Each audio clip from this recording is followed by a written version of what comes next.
ভারতের superstar cricketer বিরাট কোহলির ক্লাবের মাঠের এ কোন দশা। আপনি দেখছেন গ্যালারিগুলোর যে চেয়ার আছে, কোনো কোনো চেয়ার ভাঙা, মোটামুটি সব চেয়ারেই আসলে এমন ময়লা জমে আছে বা এতটা নোংরা, দর্শকরা কিভাবে এই চেয়ারে বসে খেলা দেখবে। পণ্ডিত জওহরলাল নেহেরু স্টেডিয়াম গোয়ার সেন্ট্রালে এই মাঠেই চলছে নারীদের সাফ। টিকিট নেই, যে কারোর জন্যই আসলে মাঠের গ্যালারি উন্মুক্ত, কিন্তু তাদের হয়তো সাথে টিস্যু পেপার নিয়ে আসতে হবে, কারণ এতটাই নোংরা। তারা যদি এই ময়লা অবস্থায় এখানে বসে, তাদের জামা কাপড় নষ্ট হয়ে যাবে। নিশ্চয়ই অথরিটি অ্যাটলিস্ট দ্বিতীয় ম্যাচ ডের আগে একটু হলেও সচেতন হবে। বিশ্বকাপ মানেই উত্তেজনা। এইবারের বিশ্বকাপ জমবে অ্যাডভার্গো জার্সিতে। এবার যদি স্টেডিয়ামের দিকে যাই, স্টেডিয়ামটা খুবই সুন্দর, খুবই দৃষ্টিনন্দন। গোয়াতে একমাত্র ইন্টারন্যাশনাল স্টেডিয়াম, মাল্টিপারপাস কাজে এই স্টেডিয়ামটা ব্যবহার করা হয়।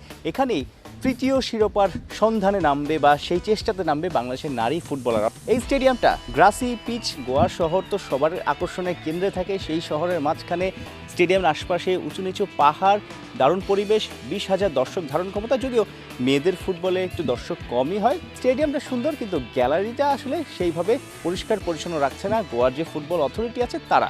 শুরুতে বলছিলাম এই মাঠটা বিরাট কোহলির ক্লাবের মাঠ। হ্যাঁ, এফসি গোয়া ইন্ডিয়ান সুপার লিগের একটা হেভিওয়েট দল, যেই দলের মালিকানায় আছেন ভারতের বিখ্যাত ক্রিকেটার বিরাট কোহলি। বিরাট কোহলির এই মাঠে খেলা হয়নি।